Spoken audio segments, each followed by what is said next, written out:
we've had a little bit of a break. It's been a while since we've done one of these O shows. I think I hijacked the guys for a bit of a discussion on WoW. But we are back and better than ever. And obviously welcomed by myself, Gareth Woods. We've got Carl, as always, sporting the beanie. And I think you have a beanie every episode. I don't know if it's the same one, but you're rocking this beanie looks quite a while now. Yeah, it's my hair is an absolute mess at the moment. I'm too lazy to go get a cut. And the beard is hinting there's a yeah, comeback. like this is also lazy. Like just life's hectic right now, you know. Don't call it a comeback. I never left. That's the thing. And we are joined by Alex Roidz. Well, you say that your nickname changes quite often. Yeah, my nickname changes very, very often. Okay. Because stolen, or you just one of those guys that like, what is the nickname? I tend to kind of tilt, and then I change my name to something. You just want people looking up his Pretty score. rude. No. I just tend to tilt and change my name, and then for some reason the law community love to steal my name, so they'll instantly make an account. And invite me on it, and I'll be like. And he's hinted at there. Alex is part of the LoL community. He's a LoL player. Sorry, I'm gonna take jabs pretty much all day. He's a Dota player. I'm gonna just be jabbing the whole time. And you're part of the Energy Esports team, which is, as far as I'm aware, pretty much the top team in LoL in the country. 3 times undefeated at DGC. And other accolades you want to speak about? Not really. We won one NGL title, but that doesn't really amount to much because there weren't really any top teams there. I mean, the top team at the time didn't rock up because they couldn't get transport. So it's really awkward when a team just can't make it because, like, oh well, sorry, Tani Miranda, who normally drives the bus, couldn't come fetch us to get to the tournament. You know? It's worse when there were divisions above everybody at the time as well. So how long ago is this you're talking? 4 years ago. Okay. So. And now going to DGC next week, actually. Looking forward to that. It's next week already. Yeah, it's Rage happens. Next Thursday. Wow. Okay. I think we're pretty keen. We're always keen every year. Well, unfortunately, we didn't get a boot camp this year because IS had problems. So we kind of have to work it out. But everybody pretty much is doing nothing anyway. So instead of just sitting in a room together, at least we have some space. That's like the first year in. Must be 3 or 4 that there hasn't been the Red Bull infested Energy Esports bootcamp. I remember last year must have had about 7 Red Bulls a day just sitting in that bootcamp area. I think let's maybe touch on the bootcamp thing. A lot of people, I guess, want to know what really happens at boot camping because I mean we want to sell it to the sponsors that it's a serious thing where guys wake up at 6 a.m, do a couple of push-ups, and then they're doing the game and it's a nutritious breakfast followed by but what really happens at boot camps? Well, generally for us, it's just kind of grind. That's all you do. Like when you play online, you're not exactly sitting next to the person. You can't exactly see what they're doing. Shit them out for. Yeah, and I mean with LoL, you have like a 3-minute delay if you spectate someone, so you can't exactly tell them what they're doing wrong at the exact time unless you're actually sitting there watching them. And it's just easier when you're all sitting together to get together and talk about stuff and point stuff out. Do you try a lot of new stuff, or is boot camping more the space to really be honing like the kind of drafts you're doing, the tactics you're doing? It's not really the space to be trying new stuff, a couple of days before DGC? I think it kind of depends where your team is. I know in the first year we bootcamped at the end, we were doing amazingly. Our team was sorted, so we just tried out different comps and that's all we worked on. And then last year, we hadn't played for like almost 3 months beforehand. So other than DGL, we just had practice. We didn't have any practice. So that bootcamp was, I think we won 1 game at bootcamp out of about 30 we played. So last year was a bit of a grind. So yeah, I think it all depends on where you are.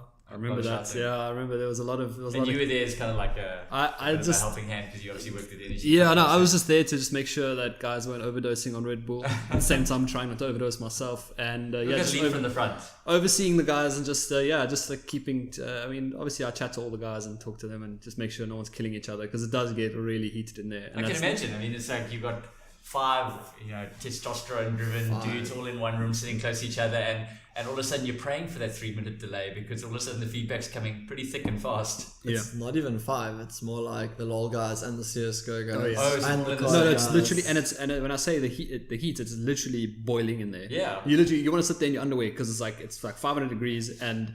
Yeah, I mean, you got like the LoL guys here, then you got the CS guys in front of them, and they're shouting at each other, And then I think last year was at Dota last year. Dota guys were there as well, and there might have even been a COD team if I'm not mistaken.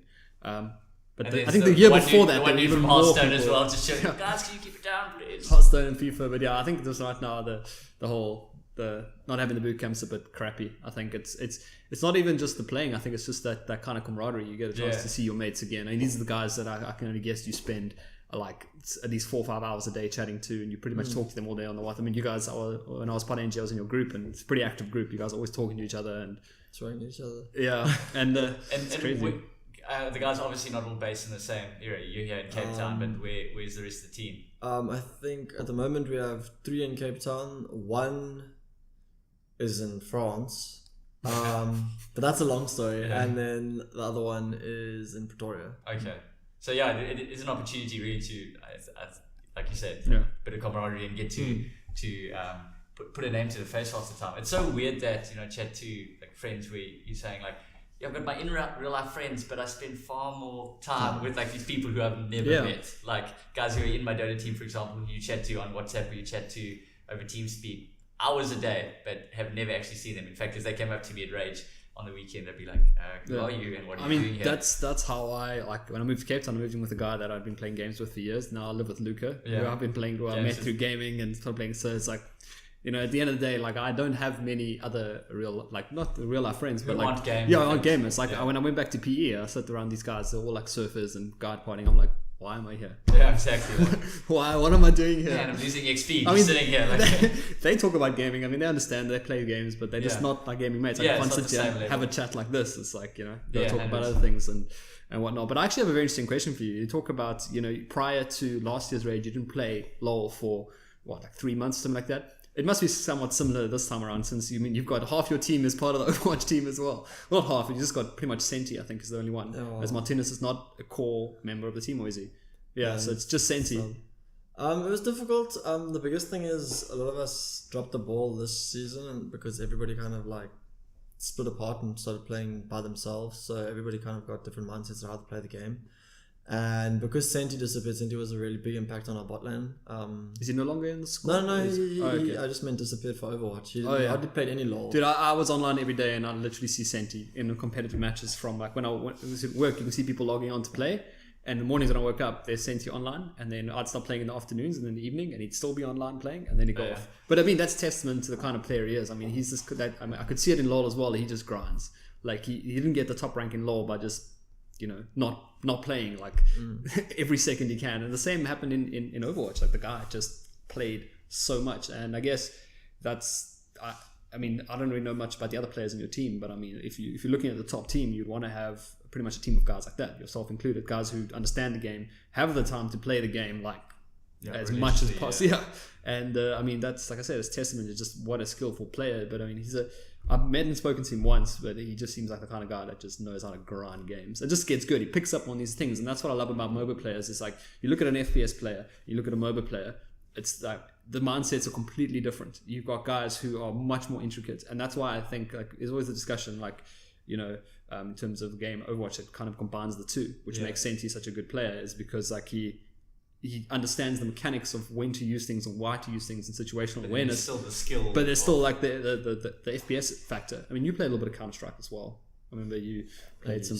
Yeah, you played. I don't play Overwatch. you also joining the Energy Esports. I don't like standing still and shooting. Yeah, but I mean, it's a very reactive game. You're always moving. It's not like playing CS where you sit in camp a corner for like 20 minutes, wait for a guy to get flashbanged and then laugh. But yeah, it's like Senti, like the team itself. I mean, yeah, you speak about these long breaks you take now, but I can only guess you've been grinding your heart out. Often you say you didn't have a very successful build up to Rage. Last year was horrible for us. I didn't have a mid laner for half of the time. My top laner was working. So Steven and Psycho were completely useless, and then it just like we got into losers brackets and we were like bottom of losers brackets. We had internet issues at Rage as well. I know everybody did, but we pretty much played 4v5 in first game of winners brackets. So I think we just we played the first game. It was like a 70-minute game or something, and then we lost because that's long. Is that long for long? That's long. And then we lost because top laner DC'd. So second game we were just like, it got to that point where it was like, it had like 40% packet loss, and we were just like, we'd rather just FF and see if we can go from losers brackets. And then we still get the hit afterwards after you win, and then get the Ian Rivera win again, and it's like, but we came from losers brackets. Yeah, no one mentions that. It's like, Ian won, but they actually had like 4v5s. Yeah, I remember I had to come across to them. I I was like just managing on the floor with the guys, doing like 13 jobs at once.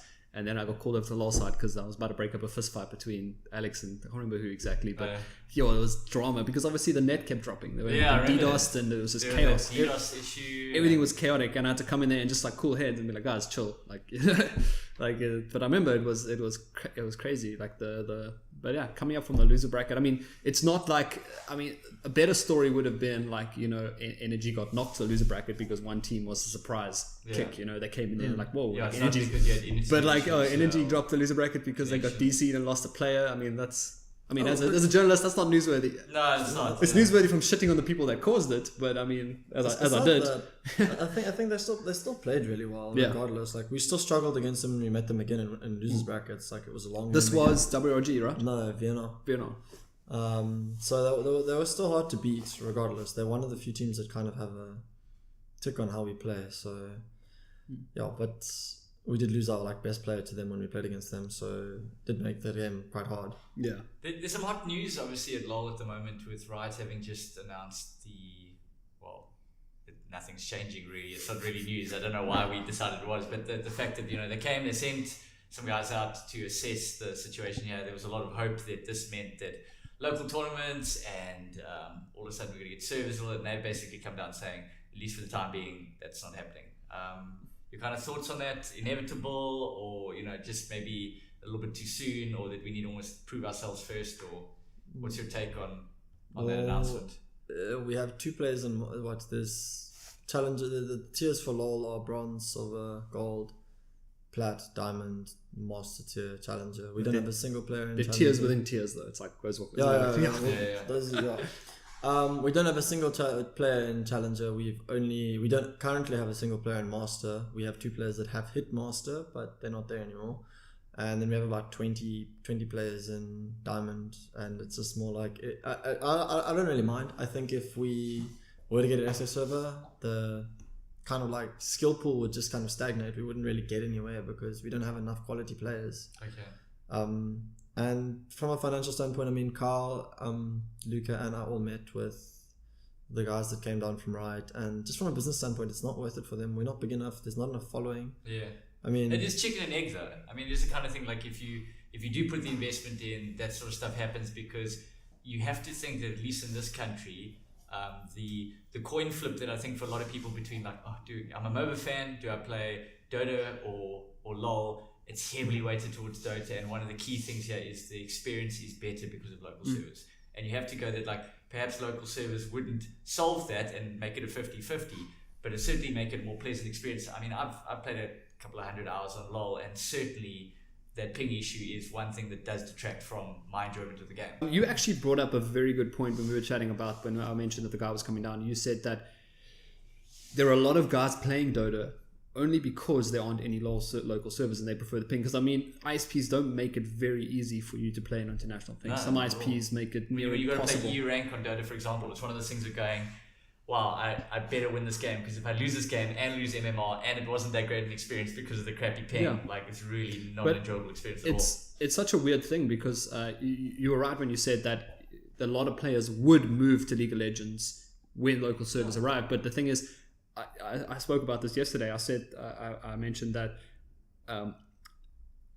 for Riot to bring servers here. So now when they look at the player base, they say, okay, it's not enough people. You estimated it somewhere around maybe like 18,000, maybe at a push 18,000 people out of the 100 million people that play League of Legends. That was what they announced last week. 100 million people frequent servers every month. Now, if they brought servers here, it would increase their player. It might even double it. Who knows? Let's say it doubles it, right? But the fact that there aren't the numbers there right now.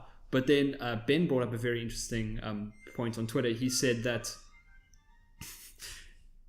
they should bring private lobbies. Sound effect. They should bring out so players can still practice on EU, but when they want to scrim against other local people, they can play on a private lobby on a private server, which is what he was. And then he kind of got into a whole shit blinging fest with someone on Twitter, and his point was that Dota 2 was ruined when servers got brought here. Because I remember when I played Dota 1, the transition from competitive Dota 1 to Dota 2, when servers arrived, when Dota 2 arrived, we had EU servers, and the skill level just went literally. It was incredible. Because you're playing against the rest of the world, essentially. And then local servers came, and it just was like, now it's like here, maybe even a bit lower.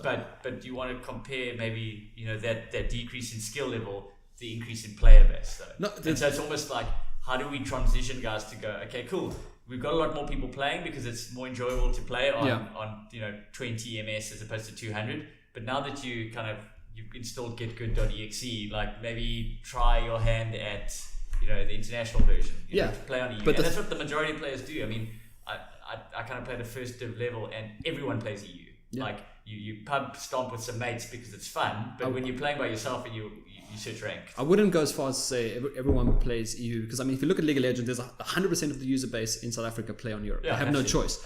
In South Africa, it's maybe the top 20% of competitive teams. I'd say 10. Yeah. 10, no, just of competitive teams. 20% of teams, and then you have about 5% of casual players. Now, this is a massive player base in South Africa, and it's bigger than LoL only because it has local servers. It's got a bigger reach. So, but now you have about 95% of those people playing on South African servers, with a 5% of casual competitive players playing on a European server. And these stats were given to me by Ben, which are very, very rough estimates, but I mean, it sounds plausible. And then, of course, the 20% of top teams, which is maybe just Bravado, WRG, and stuff like that. Whereas the League of Legends guys, everyone has to play on EU. There's no choice. Yeah. But would you agree, it would be easier to have like private local lobbies? So when you play against Vienna, you don't have to play on 200 ping. No, it would be really nice. But like I mean, DGC, for example. I mean, LAN works a little bit differently. They do have a LAN client. But the biggest thing for them is that's their money-making scheme. If you give away, because the champions aren't free, if they give away a LAN client, they have to give away a LAN client that has all the free champions, which means they don't make money from people having to buy the champions, and they just rather play on that instead of actually making money. That's down to it why they don't make it. Yeah. Because I mean, the actual like LAN client for League of Legends has all the skins unlocked, has everything there for pro players to use, and they play with 0 ping. But if they give that away and it gets out, then that's bye all their money making. I have a very interesting question for you now. League of Legends is the biggest MOBA, or probably the biggest esport in the world. And my general consensus from like browsing the LoL subreddits and just on the groups, stuff like that, it seems like a large percentage of their player base really does not like Riot. Like they really have issues with League of Legends and issues with Riot. Then my question is, why is it still the biggest esport? And yet people, it seems just the general consensus is a lot of people are unhappy with a lot of things to do with League of Legends. It's kind of like, for me, it's like comparing, but it's like, it would be like comparing COD and CS. Like if you look at it, like COD is probably easier to learn than CSGO. CSGO takes a lot more like kind of mechanics in that. Whereas if you look at LoL is probably the easiest MOBA to learn. It's if you don't count HOTS, but No, but it's like it's super duper friendly. It's easy interface. Like I get so confused playing. When I played Dota the first couple of times, I was like, oh my god, what's going on? Yeah, no, I agree. So, and like a lot of people complain about Riot, but I mean, it's the biggest game in the world, so most people are going to complain. And I think it's the same with COD. I mean, how much hate is COD getting versus Battlefield for the latest one? COD will still outsell Battlefield. Like, let's be honest, it will still be the biggest like, kind of console-based shooter by a long shot. Yeah. The reason why I asked is because I remember seeing all that stuff going on between. I can't remember the owner. One of the team owners might have been not a Liquid owner, and the whole thing between. Reggie, TSM. That's just because of the revenue. Like, and there was a 2-hour vlog. One of the casters, Monte Cristo. Yeah, he put out. I saw it, but I thought, oh my god, I'm probably not going to understand a thing that this guy's talking about. But the thing is, I can see after meeting with that Zach guy and stuff like that. Like, and I look at. I mean, I follow. I would say every esport besides Hearthstone. And I read a lot of these things and I watch a lot of these videos about the guys talking about these different things. And the term what we're talking about prior to the podcast is just the way that Riot handle things. It's unlike any esport, and it's in a sense more relatable to just conventional sports as well. The way they run their LCS, in a sense that they have these teams, these clubs, and then these spots are retained by the club owners or the team owners, and there's salaries that get paid out via Riot and the actual teams themselves. Well, there are salaries paid out in Dota, but it's usually the teams organizing. They're not. Yeah, Valve is not paying salaries. It's so like Riot's kind of involvement throughout the teams and their broadcasting, everything being so professional. I mean, that has to add something. And then we're talking about the crowdfunding now coming into League of Legends, like so much money. Like I don't know. I mean, the one thing that's probably kept Valve above LoL, just from a prize pool side of thing, has been the crowdfunding. I mean, if you look at something like the Compendium is the reason that the international is a $20 million tournament. I mean, I think Valve, I want to say $4 million they put into it. The rest is all people. No, 2.5. It's 2.5. 2.5 flat. So which is the league price was 2.3, right?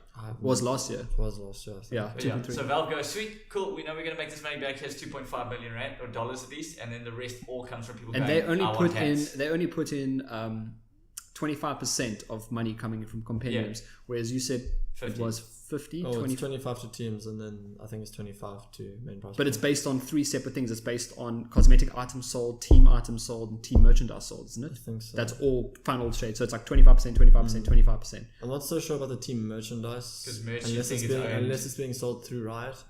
But I don't know how they control it, because your merch is your merch. I mean, it's your brand. I definitely know, like, for like team summon icons and the skins for like the previous world champs, like Fnatic, SKT, those all make money. So what would you put the money? What would you rough estimate? What would you think the prize pool would make if they had to now for crowdfunding for Worlds? Which is how big was international? Was like 21 million. It depends. It depends how stingy Riot are going to get, because I know they can put numbers on whatever they want, but whether they actually put it through or not at the end of the day. But I'm pretty sure we get it like 20 mil. It also depends on, like, I think we well did really well. I think is that like they tier things themselves in terms of like they have the compendium and then all these unlocks. You know, it's a case of like if you get your compendium to level 100, you get all this, and then 150, and then all of a sudden they'll do things like, okay, cool, well for just today, buying points for your compendium is like 25% off. And so there's always this thing of like, oh, well, I need more points because then I get better items. I'm not sure if Riot's doing the same model, but it kind of sounded like everything's for sale all the time and the money goes towards Worlds. It's not like a kind of a tiering thing. I mean, I stand to be corrected. They might do exactly the same thing. But I think from the press release I read, it sounded just like that they allowing crowdfunding, that's how it was going to work. But it pretty much was on all skins that people are producing. There would be this kind of like... I think it was only for the team skins. I'm not actually 100% sure. It's 25. I think it was cosmetics. I think those are the 3 I was thinking of. It's team skins, general cosmetics, and then there was one more thing. I can't remember what it was. Icons. So when you buy just a regular skin from Riot, you know, one that they produced, they're saying some of that money will go to prize pools. But how does it work? Because you can buy skins with RP as well. Yeah. Well, you mean IP? IP. Sorry, you can buy skins with IP, but how does it work? Because it's not a monetary value. So how would that be funneled into the prize pool? That's it doesn't have a monetary value. You can't buy those with. You can't really buy them with IP though. You can buy, like, they brought out a couple like random chroma packs, which are kind of like a skin where they just kind of change the colors. And they only released a couple of those that you could buy, but you have to have the base skin first anyway. And then the only other thing they've released is like a free loot system, but that doesn't work off IP anyway. So you basically have to buy skins with RP or just through playing the game now. And speaking of Worlds, who do you think's going to take it this year? Who's your favorite team, and who do you think's going to take it? It's kind of hard. It's probably between EDG and Rox. I've always been a big SKT fan, but their jungler's trash. It's kind of hard this year because all of the I play jungle, so all of the best junglers kind of aren't at Worlds, barring Clear Love, who plays for EDG, and Peanut, who plays for Rox. So those are pretty much the 2. Everybody wants one of the Western teams to win. I think TSM have been stepping up majorly. They've been doing amazingly. Do they also, like, last year was SK1 that won, and SKT, and they, and the year before that, so it's always like east. Because I know in Dota it goes east west. So like you say you want a Western team, TSM, to take it. I don't think they will, but there's hope. The Koreans are so good. It's pretty much like the meta comes from Korea. Why though? Like what do you think it is like about is it just the culture? Is it just the I think player base must be something. The fact that there's just so many. What, the entirety of Europe and North America versus Korea? No, I mean it's just a case of going like, if you go, why is South Africa good at rugby? Because of how many rugby players there are. Maybe not at the moment, but why is New Zealand so really good at rugby? Because they're not competing with other sports. New Zealand's a small country. It's a small country, but every kid is playing rugby. They must struggle to find cricket teams and hockey teams and all that stuff they play, because every kid wants to be an All Black. It sounds like in Korea, it's like you want to be a StarCraft player or a LoL player. I think it's just think it's their culture. Like remember, if you become a pro player at anything in Korea, you have to be good at it because your family like disapprove of everything. Like they're like, what are you doing? Yeah. You're throwing your life away. Whereas like in Western culture, it's like, oh, he wants to play games. Okay. And so creative. He's such a free spirit. Yeah. It's so weird that in the country where esports, you'd honestly say is so ingrained in the culture, we look from the outside in. You know, these guys are earning so much, and you almost want to say it's gotten so big that even the guys at like a second division type level are earning enough. You know, they're not driving Bugattis and all that, but they're rocking around in their polo, you know, because they paid for that from esports. Yeah, it's only like, let's be honest, the top guys are earning enough to even come close to what they would be earning as a regular salary. Whereas there, you've got guys who like, you know, you'd almost say like the guys in second, maybe first, second division are earning enough to like be comparable to if they took that job as a doctor, a lawyer, or a banker, all that sort of stuff. That even with it being so part of their culture, that you still have that mindset of going that like, oh no, you must get a real job, and you know why you. But they're like celebrities in Korea. Like you can't like, they're like Hollywood fame in Korea. Like those guys, they go in the shop, they get flooded by fans and stuff like that. Like it's. Well, like they could literally be an Hollywood story, like Keeping Up with the Koreans, like some like reality TV show. I remember some stats someone was saying where the South Korean football team, when they hosted the World Cup, I want to say 2002 odd, and they made the quarterfinals or whatever against some other big name team. That they brought the StarCraft, like the top StarCraft players, to come basically like, you know, rev them up in the change room. It's like when Mandela used to like pitch up at something like a big rugby game to like give the guys a bit of cheers. It's like here's your national soccer team, and you bring a bunch of esports guys in to go like, listen guys, you can do it. We are number one Korean. No.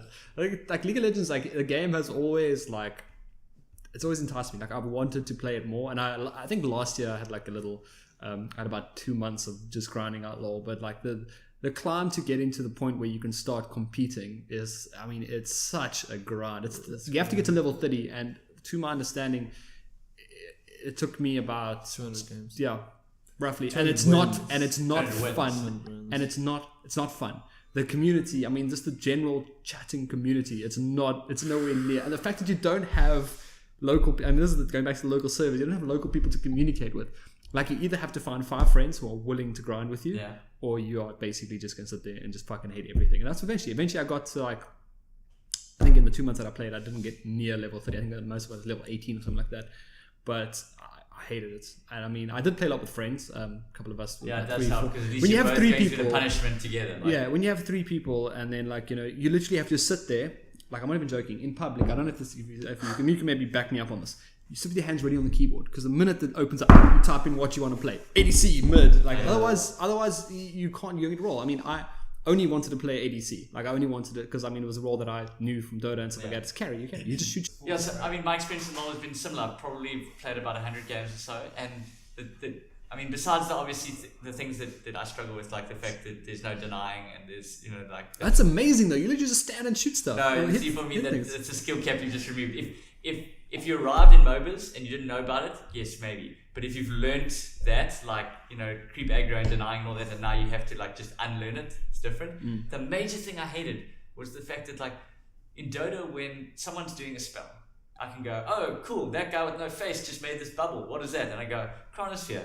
Pauses everyone in space, blah, blah, blah, no one can move, immune, breaks through, spell immunity. Cool, I can read it. It's got a 100-second cooldown, last 6 seconds, brilliant. I know all the stats. Here in LoL, it's like, that guy's glowing green and running towards me. Is he like, what, immune? Is it friendly green? Like, is he immune to magic? Is he immune to physical? Does he do triple damage? Like, is there a way to, like, should I be attacking now? No, you gotta go on fucking Wikipedia and like find out the stuff, because there's no like tooltip to go, cool, when he's glowing green, he takes triple magic damage, and this is the time where you should nuke him down. Okay, cool, he's glowing green, I'm just gonna run because I have no idea what that is. I hated that part. Yeah. I actually didn't even think of that. I didn't even bother with tool tips. I didn't know what all the so when a character is just doing shit, just like I'm just gonna close my eyes and hopefully I'm not. I think it's there's sparks and shit flying towards you. I'm like, that's bad. I'm not gonna stand in that. It's obvious. No. I know what you mean though. Like it's definitely to like see the tool tips click on the hero, but like it's just for me it's a much prettier game. I always thought of League of Legends as like Borderlands MOBA, because it's like the graphics. Cartoony and I love it, and like I always love writing about their new heroes. New champions, not heroes. like the latest one that came out, that tree guy. He Yeah. like literally plants like bush, or what's it called, bush or lush brush, all over the floor, and you can like, because like you can hide, not invisible, you can hide in it and stuff like that. Yeah, it's so incredible. And I think they're kind of their creations and the frequency which they bring out new champions actually makes the game. And of all the esports titles, Dota's not so bad, but of all the esports titles, Riot's balancing seems a bit more under control in terms of like, you know, they're not like Blizzard where like one hero is crazy strong, like let's nerf him, unplayable. Then it comes to like they do that. sometimes. See, that's where but it's a marketing strategy. It's a marketing strategy. Like they bring out, and you said that. That's the problem I had always with LoL was the power creep thing. It's something Hearthstone have tried to combat now with the seasons model. Yeah. But you go, every time you create a meta, either inadvertently because you buff and change things to balance, and all of a sudden you don't realize that like something you haven't changed in a while and something you brought in together all of a sudden synergize, and the players all spot it, and it blows up to become this kind of new overpowered thing. Yeah. And so what you do is like, to break this meta, we'll introduce this new hero that basically combats that thing. But what we'll do is we'll make sure it's a paid for hero and it costs a lot of money, and so everyone goes, wow, to get rid of this, of this shitty meta that I'm so tired of. Like in Dota for a while, there was a sniper meta where they removed the cap on attack speed, and so all of a sudden heroes like sniper and troll were just like picked in every game. And so what you do now is they balanced it because they're not going to bring any new heroes because Valve is horrible at bringing new heroes. Whereas these guys go, hey, wait, let's just use this opportunity to bring in a new hero that he's got an aura that reduces, you know, attack speed, whatever. And it's like brilliant. Everyone's like, oh, that guy will be picked in every game. We need him. How much is he? The most monies. Like, and they do that, and so the people obviously buy it. Yeah, no, it's actually a friend of mine who actually mentioned that there. I remember, I thought it was a discussion with you, but he said that's like a marketing strategy. Yeah, 100%. OP, bringing in an OP hero. That's wrong. I'm just saying they're very good at that. Like, I haven't done it in a while. Given the new strategy, it's kind of to bring a hero out and make it completely weak, and then in the next patch make it ridiculously strong. So people start saving. People can save up. So people have time to save up. Save up, and roll, and save up your cash. Be like, cool, that hero's going to be good. I know it. Then buy him out. Yeah, because otherwise what they do is they bring him out super OP, but they don't allow it in competitive matches yet. And then they nerf him into the ground, and then when he's in competitive matches, no one ever picks him. And so it's like, oh well, wasted all their cash on buying that new hero. But like, do you see, like, I mean, we're way off topic here talking about the champions, but like in the future of League of Legends South Africa, I mean, as it's growing, with Riot saying no servers and all that stuff, do you see it like getting slightly more competitive? I mean, it must really annoy you guys that there are so many tournaments in Counter-Strike, Dota and stuff like that, and there's just like zero kind of love for League of Legends. I mean, it must be quite hard. I mean what tournaments are there? It's kind of like you got DGC and... That's it. I see a couple of stuff on Gaming Battleground. There's like a couple of like pickup tournaments, but it's not like proper tourneys. No, I think like we try to get a bit of focus onto League of Legends here at Arena, but like we just didn't see a lot of sign up. People see like Energy and other teams that sign up, like they're gonna wreck us. It's not even that. People just don't want to play. Yeah, and it's weird. I mean, how do you saying? Sorry, you even saying as your team, you know, the guys, the big bad wolves that scare off everyone else. You guys are struggling to find time to play because you guys are playing. Oh, I want to play Overwatch, or I'm gonna get a job. Or World of Warcraft now. I think I saw a couple of people playing WoW. I think for my team it just gets boring because all there is DGL. Yeah. So you practice for DGL, you win DGL. There's only one thing. Like this season, it got to the point where we were like, well, those splits don't really matter. If you lose splits, you lose splits. As long as you're not knocked out of Prem, as long as you're in Prem when it gets to the end of the road, like doesn't matter anymore. Yeah. And they might be introducing LoL to the Masters next year. Is that just a rumor or is that true? Is that happening? I have absolutely no clue. But that would be good though. That's extra prize money. Yeah, besides the prize money exposure, because it all of a sudden becomes a title that people go, oh, hectic. Like I've tried Dota, didn't dig it. I tried CS:GO, didn't dig it. Let me try LoL. You know, because it's got a kind of route to fame. What would you like to see, like from tournament hosts, like in terms of League of Legends? No, here. So how can we, as a country, as an esports community, what can be done to like, so next time Riot comes down, there's this flourishing League of Legends community of 10 tournaments a year, paying out decent prize pools. Like, what can be done in your opinion? I wish I had an answer. You don't? I honestly don't. I mean, I even ran tournaments at one stage. Before I joined Energy, we were part of Rocket. And I organized 2 tournaments. And I mean, we still got 32 teams to play in those. Now it's like if you organize a tournament, unless it's completely free and they're going to get something out of it, nobody wants to play. Half the time players don't rock up anyway. And you end up playing with like in the same teams, 32 people registered and only like the same like 10 teams rock up. And then it's like, what if you threw a lot of money at it? What if you said like, it's a 100,000 rand League of Legends tournament? Boom. Do you think? And then they'd be like, you have to pay 100 rand to enter. And no, be like, I'm saying, what if come. there was no entry? What if someone just said, I've got 100,000 rand extra to burn this month. Don't need to buy anything. Here's a 100k tournament, free entrance. Let's go. Because most tournaments, we've kind of a lot of tournament hosts in Africa moved away from the pay to play model. A lot. Yeah. I don't think I've seen a pay to play tournament in a long time. Yeah, it's mostly covered by investors, sponsors, whatever. And you know, it's grossly outweighed. Yeah, as in like it's 100 rand entry for like 500,000 rand sort of thing. Like so that you. Well, I mean, at the end of the day, you'll still pay your flights and shit like that to get there. But I mean, it's not necessarily you don't pay and get a piece of the prize pool because that's. You know, as our friend Mr. Collins said, gambling. Yeah. So, but what I'm trying to say is, would that entice people to play in a competitive tournament, be more competitive and play? Like now we've got, you know, we've just spitballing and thinking of cool ideas for tournaments, stuff like that. League of Legends is one of our focuses because obviously now we've met the right guys. We want them to come here as well and put up servers because it helps. And they're opening rights now. Yeah. So next season people can actually host stuff like eFrag can host a LOL thing if they want to. Oh, are they making right? They're opening up completely. Like they're giving away streaming rights as well. Like I don't know this. That's what they announced the other day. That was mainly what the big fight between Shundamir Merrill and Reggie was. Is the fact that Riot have this like major chokehold on, and I mean that's why we could never get to go overseas. Like the only thing you can go to if you decide to go overseas is DreamHack, IM. Not a chance. You get invited to IM and you have to be part of LCS. Like the only way you get in is either if you go to Challenge or not. I don't think we're good enough to compete at all, but like there's still like having the experience and there's no way of getting overseas. The only thing you can go to is like some stupid like bring your own PC to like DreamHack and play against like trash people and win like I don't know skins. Like $500. Okay, cool, awesome, Doesn't even pay for your flights. Like it's not worth it. And you don't really get to play against top teams if you do that anyway. So that's really interesting. So you're right, opening up. Yeah. So we'll probably get people in SA lobbying to host League of Legends tournaments. Do you think that will boost morale a little bit? The guys don't get servers and obviously getting. But I mean, their involvement like with smaller tournaments and companies does this mean they'll be funneling cash into that? Will they be investing in say now all of a sudden we want to host League of Legends tournament? Does that mean Riot will start saying cool, yes, 100k for the year? I'm not exactly sure they will do that. I know that they've always kind of sponsored like random RP and stuff like that for tournaments, so I don't see why people haven't just been randomly hosting tournaments. I know they're like, oh, it's not worth the RP because well in SA it's always like it's not worth the RP because Ian are just going to win. Yeah.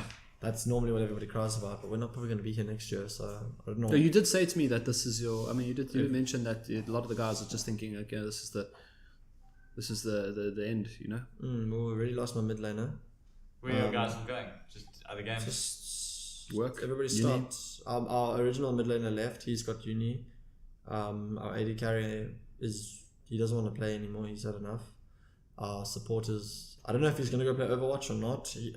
I think he said he wants to work. I don't think there's anything happening at the same time in terms of Overwatch. So I think it's fine. I mean, it's other than our ladder that started the other day. Like there's Overwatch is slowly. I mean, we're still trying to pick it up. I mean, but join the team as well, man.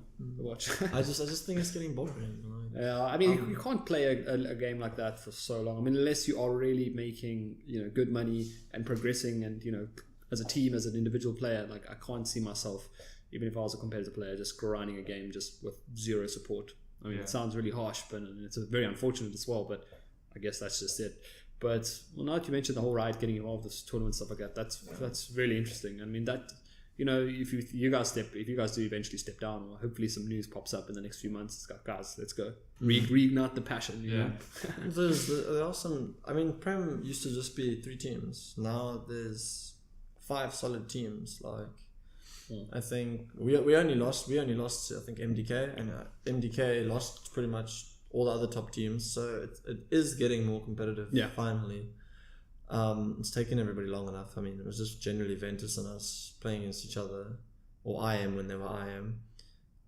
So that's the biggest the nicest thing about it. I think we just got bored because it does get boring. Like everyone's like, oh, you just go win a PC every year, but you have to grind for a whole year on a game, and then you go play at Rage, and it's kind of disappointing. Like last year was.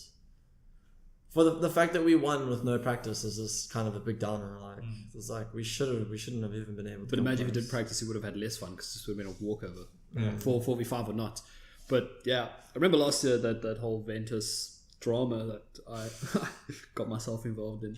Thing is, like, if someone sends me something and I mean then there's proof. I mean, I don't know if you've ever heard about that. There's just a whole dispute at Rage regarding some players' credentials and stuff like that, and fielding illegal players and stuff like that. And I just was given, I was given all the evidence, and I checked, I double checked, I even spoke to you. I checked, and I'm just before I made the article live because I could have gotten in a lot of trouble for it. So I just double checked everything. And eventually, I wrote a piece about it, and I actually surprisingly didn't get a lot of hate mail. You shouldn't have. No, I didn't get a lot of hate mail. The owner of Ventus, he wasn't pleased with it at all. But he was involved in it. Yeah, the players didn't even message me or contact me. Because it's kind of like, you got us. Yeah, I was expecting like death threats from the players that I mentioned in the article. The only thing was I removed a little bit of personal information, but I mean all the information is readily available on any website. You can just type in the person's nickname and boom, there's their name, their address, their birth date, everything. So it was a bit of a spiel and a little bit of drama as well. But eventually, the DGL took action, if I'm not mistaken. They revoked their second place. They revoked their second place, but they kept the prizes anyway because there's too much effort to send them back. And then the players are still playing now, except for the one that got banned. And that's illegal because they essentially, the whole point of the article is they committed fraud and they benefit from it financially, which is the kind of TLDR on what happened? They just one player played with his brother's account at Rage, registered as his brother. Okay. Instead of saying it was him, because he was meant to be registered to their second team, but they made a mistake, and the captain of the first team wanted to swap them back, but he didn't have time to because the rosters were locked. So then they fielded the illegal player. My biggest argument was the biggest fact that I also got bagged on for saying something by Mr. Cyrus himself, and he booked the flights, so I'm pretty sure he knew who the player was. Oh yeah. I mean, whatever. It was just funny at the time, and I mean, it's just every time I hear like something happening in like esports and it's a team that's causing trouble, it's always the same name that pops up. It's always them. But yeah, like I mean, Tyrus has been around for years doing these esports things. I mean, he's one of the first guys that actually started getting these teams going and pumping money. And I have respect for the guy, but just sometimes he does some things that I don't agree with. Yeah. But I mean, other than that, he's harmless and he's a good guy. But yeah, I mean, the League of Legends, I'm just hoping something comes your guys' way soon, because I mean, like, it's been like 4 years now, Zero Sport, and it's just the thing that upsets me the most. It is the biggest esport, but you know, there's just zero interest in this country. This country, it's Counter-Strike and Dota. And not even, I mean, Dota is still quite big, but I mean, CS:GO has just flown, and I mean, FIFA even is FIFA COD. I mean, these console titles. Maybe you guys need to move to console. There you go, Matt. I'm good, yeah. FIFA on the couch with some mates, become a pro player. But yeah, I mean, it's just League of Legends. It's such an awesome game. But different countries do have sometimes, you know, these games that just shine above the rest of the kind of international reach. I mean, we use Korea as an example. StarCraft there. It's just like, StarCraft's a big game. It's ridiculously big in Korea in the same way. And so you have these kind of titles that pop out. Here, I mean, we can discuss at length as to why Counter-Strike or Dota. You could say it's the servers, you could say it's also a massive Battlefield community here. I mean, why is Battlefield so huge in South Africa? It's I don't know, something maybe like guys like the style of the game or whatever, who knows? But certain titles do kind of stand out. It's weird that LoL, which is, like you say, the biggest game internationally by a long way, is so small here. I mean, if it's even like a top 8 title here, probably. I think it is. I mean, it's basically, I mean, my kind of tier order is like, in terms of PC, is basically just Counter-Strike, Dota. Well, there's nothing else. Just look in terms of entering teams. I mean, Hearthstone's got to rank up there somewhere. I mean, I know you're talking like 5 people is the equivalent of 1 person. Okay, Hearthstone, but I'm talking about just in general coverage as well. I mean, how often do we see like in terms of look at the coverage from talk about now like tournament coverage or whatever like that? I mean, there's a lot of Hearthstone tournaments, a lot of Hearthstone players, but there's no coverage. There's no LoL coverage. There is. Coverage. Where? It's like, when the people casting at DGC? At DGC, there's no other. There's not the tournaments. There's not going to be any casting. But it's one thing, we had a discussion with the guys at NAV in terms of like casting, because there was this real thing about going, guys, there are actually too many Dota casters and like too many CSGO casters. You should probably try and focus, you know, if you've got maybe like an inkling to become a COD caster or something else, like you should do it, because like just from a lack of competition. And the one thing was like LOL, I think they're like 2 casters. I was like the main caster. But it's one of those things that just like, if you think there's an opportunity, I mean, like maybe I'm picking up some piece here, but like wasn't one of our, it's a South African in the international scene. That's what I was about to ask you. Like Trevor Henry, quick shot. The guy went across whatever. He's South African. He played through all the South African esports. Call of Duty, I think, as well. Now he does LOL. Like, he could also just, shown a little bit of love to South Africa. I know he's under contract with Riot. He can't do any other tournaments. Even like just a shout out, like, hey, check out League of Legends South Africa. These teams playing right now. Like, there's nothing stopping him. And I mean, if I ever made it big, which was my initial plan, but then I gave up. Yeah. But the goal is like to try and like I would have stayed create a highway for other people. I would have stayed in touch with South Africa. I mean, if I was sitting casting, it's the same like what Ben does now. Ben's he's hit the big time. I mean, he wanted to be a caster, but he's a very good stats man. Yeah. He still stays heavily involved in South Africa. He's always seen him commenting on Facebook stuff and stuff like that. He's always tweeting stuff and talking about things and talking to people. Like, that's what I wish Quickshot was doing, because he would be like, finding a little bit of interest into League of Legends in South Africa, but he doesn't owe them anything. And that's the thing. Does he even know that League of Legends exists? No, probably not. Like, I would have owed, if I made it big in Dota and CS, I would have owed this community a lot, because they helped me get where I am today. At least get you your shot. Whereas Trevor literally...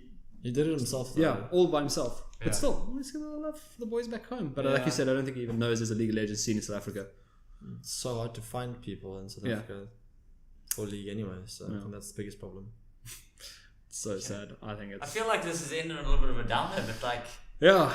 I suppose the question would be, I mean, how, like we kind of hinted, like, what would help? Maybe not how do we fix it, but what would help make things better? I think it comes down to money, and then just the people's attitudes. That's just mainly it. It's like the biggest thing that I know with SA players is it's always like LOL, like Carl said, has one of the most toxic communities I've ever seen. Yeah. I played COD. I've played all the games. They're not that bad. I mean, Overwatch a bit bad. People scream at you in Russian all the time, but that's fun. We don't speak Russian.